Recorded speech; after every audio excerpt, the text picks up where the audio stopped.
Olá, meus amigos, queridos navegadores da web. Aqui, professor João Filho, na nossa plataforma Replay Edu. E hoje, dando sequência ao nosso curso de interpretação textual, vamos falar de um gênero recorrentemente cobrado no Exame Nacional do Ensino Médio. Tão recorrente que eu me arriscaria a dizer com toda a propriedade que todo ano você encontra pelo menos uma questão na prova de linguagens abordando, explorando o gênero textual crônica. Mas, professor, por que que a crônica é esse gênero tão cobrado, tão explorado? Pela sua natureza, pela sua estrutura, pelas suas intenções comunicativas. Trata-se de um texto escrito em linguagem simples, um texto publicado em jornais, um texto que tematiza as pequenas questões do cotidiano, é um texto sintonizado com o dia a dia. Então, esses elementos estruturais do gênero fazem com que ele se torne um gênero muito cobrado na prova.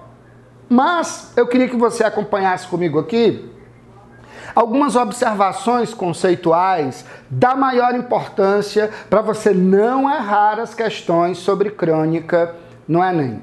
Bom, primeiro vamos para a questão da etimologia, né?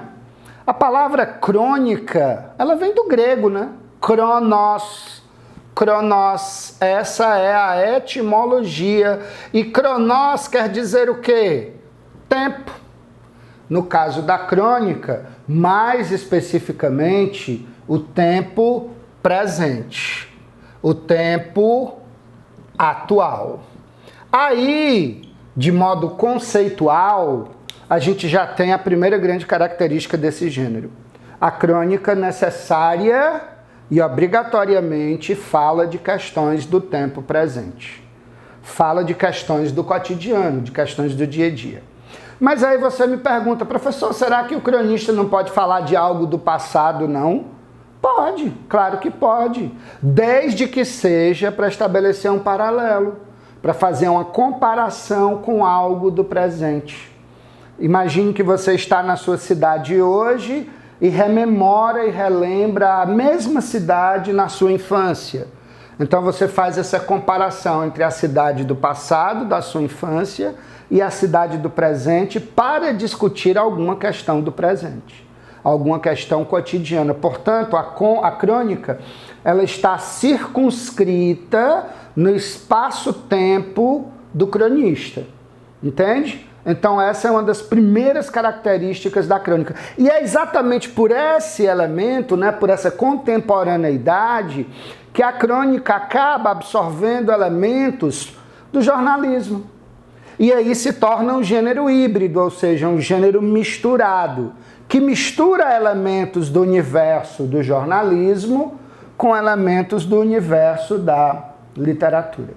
Mas, professor, o que é que a crônica tem que vem do jornalismo? É esse factual cotidiano, não é? É o factual cotidiano, ou seja, a realidade presente.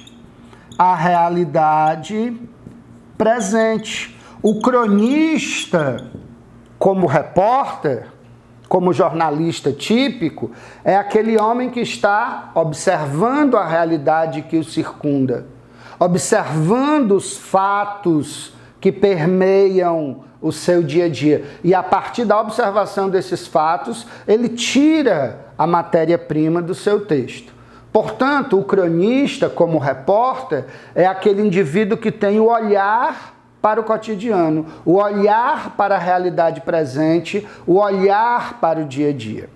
Mas, ao abordar esse factual cotidiano, ao abordar a realidade presente, o cronista ele tem a liberdade do poeta, ele tem a liberdade do escritor. Ou seja, ele aborda os fatos verdadeiros do cotidiano, mas com o lirismo, a subjetividade, a sentimentalidade do literato, do poeta, do artista. Compreende? Portanto, essa abordagem subjetiva, entende?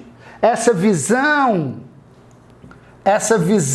lírica, sentimental, poética, é a possibilidade que o cronista tem de explorar recursos da literatura na abordagem do factual cotidiano. Ele pode usar o humor, ele pode usar a ironia, ele pode usar figuras de linguagem, ele pode apelar para a carga emocional dele quanto emissor e do leitor, entende? Então ele tem à mão, ele tem à disposição dele as ferramentas da linguagem literária para abordar o factual cotidiano. É exatamente nesse sentido que a crônica é um gênero híbrido, né? É um gênero que trabalha uma fusão de elementos do jornalismo com elementos da literatura.